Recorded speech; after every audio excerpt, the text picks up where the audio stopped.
the 1980s had a personality, it would be loud, fast, and wearing mirrored sunglasses. And if those traits could be turned into cars, well, you'd get the Ferrari F40 and the Lamborghini Countach. Forget traction control, forget comfort. These cars didn't care about your back problems or your fuel economy. They were built to turn necks and melt your face. Let's dive into this nitro-fueled duel of Italian madness. The Ferrari F40, the final car approved by Il Commendatore himself, Enzo Ferrari. And boy, did he go out with a bang. Launched in 1987 to celebrate Ferrari's 40th anniversary, the F40 was a no-nonsense, turbocharged beast that made no apologies. It was built like a race car because it was one. No power steering, no ABS, no carpet, just carbon fiber, Kevlar, and raw fury. Under the lightweight, wind tunnel-honed body lived a twin-turbocharged 2.9-liter V8, producing 478 horsepower. That might not sound insane today, but this thing weighed less than a Toyota Corolla on a diet. It went from 0 to 60 in 3.8 seconds and hit a top speed of 201 miles per hour, making it the first production car to break the 200-mile-per-hour barrier. Inside? Spartan. It felt like sitting inside a roll cage with a speedometer. But that's the point. This wasn't a luxury car, it was a weapons-grade speed machine. You didn't drive it, you survived it. Turbo lag? More like a turbo whiplash. One moment it's calm, the next it's a red blur and you're yelling, "Mamma mia!" as you fight to keep it straight. The F40 didn't just define Ferrari's 80s, it defined the idea of a true supercar. Dangerous, beautiful, unforgettable.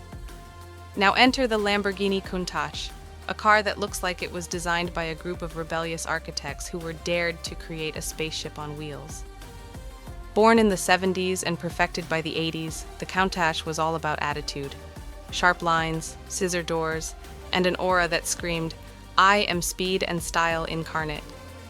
Every inch of it was dramatic, from its rear wing to the periscope-style rear-view mirror on the roof, because why not?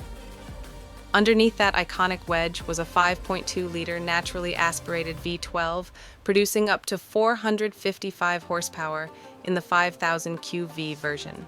It was brutally fast for its time, doing 0 to 60 in just over 5 seconds, and topping out at around 180 miles per hour.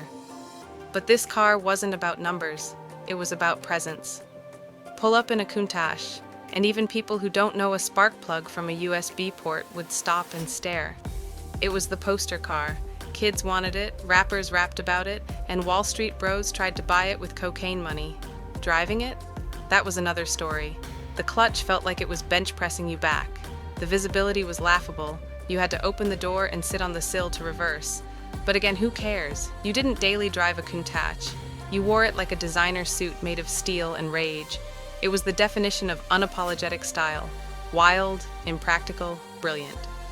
So, which car takes the crown? The Ferrari F40 is a brutal machine, stripped down to nothing but go-fast DNA. It's the car that yells at you to hold on, threatens to kill you in second gear, and leaves you grinning like a maniac. It was Enzo's mic drop, and it still echoes today. The Lamborghini Countach. It's art, it's fashion, it's pop culture on wheels. While it may not corner like a scalpel, it doesn't need to. It owns every inch of pavement it touches with style and swagger. But if we have to pick one, we hand the victory to the Ferrari F40. Because while the Countach made you dream, the F40 made you feel. It wasn't just a car, it was a weapon forged in Maranello to show the world what Ferrari could really do. Ferrari versus Lamborghini, F40 versus Countach, fire versus flair. Let us know in the comments which icon you'd park in your dream garage, and hit that subscribe button, because next time, we're taking this battle to the 21st century.